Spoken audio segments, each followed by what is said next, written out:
Isang mapagpalang araw sa ating lahat. Ako po si Sarina S. Paloma at ngayon ilalahad ko ang aking tunan para sa daily devotion na pinamagatang okay lang bang makinig na mga secular songs. So yung concept natin ngayon is common grace and ang scripture ngayon is 1 Corinthians chapter 5 verse 9 to 10. Na sinasabi, I wrote to you in my letter not to associate with sexually immoral people. Not at all meaning the people of this world who are immortal, or the greedy and swindlers, or idolaters. In that case, you will have to leave this world. Sa Tagalog, sumulat ako sa inyo noon na wag kayo makikisama sa mga immoral. Hindi ko tinutukoy dito ang mga taong hindi sumasampalataya sa Diyos. Ang mga immoral sa akin, magnanakaw, sakim, at sumasamba sa Diyos-Diyosan. Dahil kung iwasan ninyo sila, kinakailangan nyo talagang umalis sa mundong ito. So bilang teaching ngayong umaga, number 1, common grace is for all people, while special grace is for Christians. So meaning to say, ang Diyos ay nagbibigay ng kanyang biyaya, blessing, sa lahat ng tao sa pamagitan ng mabubuting bagay tulad ng ulan, ganyan, talino, talento, ganyan. So, ngunit may espesyal na biyaya na tayong ang mga Kristiyano lamang ang tumatanggap, ang kaligtasan sa pagmamahal ni Kristo. Yun. So, common grace is for all people, while special grace is for Christians. Number 2 is God uses both Christian and non-Christian for human flourishing. So, dito sinasabi na ang Diyos ay maaaring gumamit ng sinuman upang dalhin ang kaunlaran, kaayusan at kabutihan sa mundo. So, anytime, anywhere, anything, maaaring gumamit si Jesus ng instrumento para palaganapin to, no?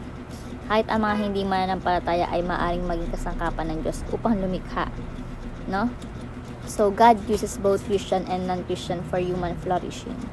So, number 3 is Christian must collaborate with non-believers for the common good.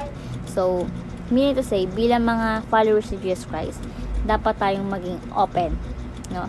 Sabay communication, di ba, ipag-ugnayan natin sa iba, ano man yung kanilang paniniwala, upang matulungan ng ating kapwa din at itaguyod ang kabutihan sa lipunan. So, Christian must collaborate with non-believers for the common good. So, bilang application po, number 1, be sensitive to God's work through all people. So, meaning to say, wag nating isipin na ang Diyos ay kumikilos lamang sa buhay ng mga Kristiyano. Dapat nating makita na kahit ang hindi mananampalataya, I swear, ay maging instrumento talaga ng kanyang layunin sa buhay, no? So, kapag nakita ka ng isang government, no? Gumagawa ng makatarungang batas, di ba? So, nagbibigay ng trabaho sa mahirap. So, kikilalanin mo 'yon, no?